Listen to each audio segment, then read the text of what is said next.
We turned 50 this year, and over the past 50 years, Singapore's sort of got attention for our democracies evolved quite differently.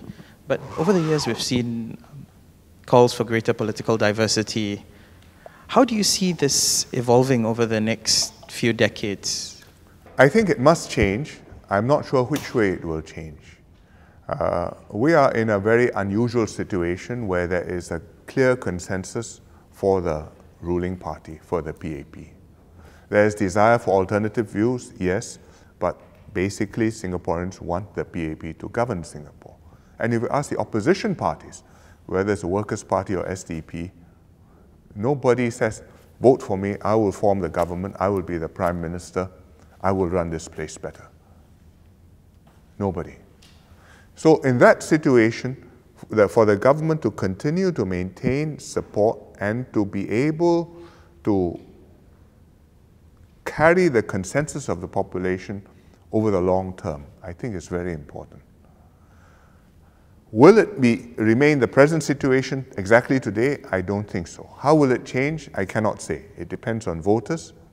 It depends on how the new MPs and ministers we bring in bond with the people.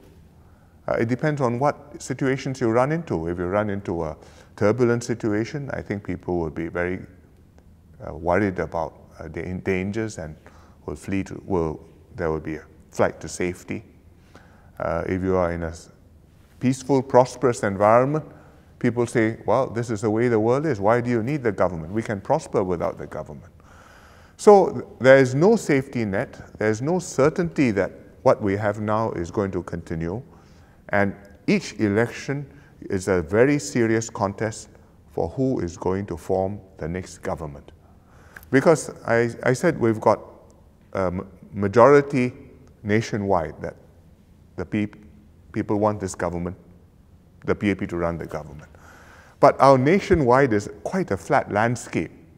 It's not like Britain, where in the southeast, the rich areas, you have basically the Tories. In the Midlands, you have basically the Labour Party. And then in Scotland, it used to be the Labour Party, but now the Scottish Nationalists. So each one has got a certain base, and then it can tilt a little bit or tilt a little bit that way, but basically it won't topple over. And America is like that also. I mean, if you look at New York, Boston, Massachusetts or California, the coastal areas are blue, Democrat. The central states, Colorado or Kansas or Mississippi, Missouri, those are Republicans, are Reds, few exceptions. And you tip one way or tip the other, but you never completely topple over. We are flat. The tallest mountain in Singapore is Bukit Timah Hill. So you make one small change, the sky can change. And that's not a comfortable position to be in, but that's the way our society is, and we have to know that.